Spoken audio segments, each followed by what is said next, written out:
Truco 1. ¿Sabías que con un pedazo de cartón puedes saber si un cilindro está fallando? Acerca el cartón al tubo de escape sin taparlo. Si el motor está bien, el cartón se mueve parejo. Si se mueve a golpes o se chupa, significa que un cilindro no está trabajando.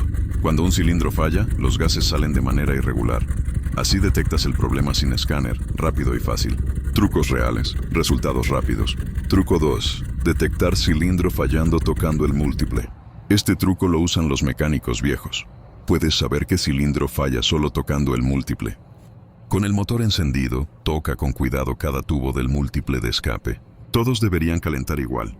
Si uno está frío, ese cilindro no está quemando correctamente. El tubo frío indica que el cilindro no quema bien. Así sabes en segundos si revisar bujía, bobina o inyector. Si te gustan estos trucos de taller, sígueme. Mecánica práctica y sin complicaciones.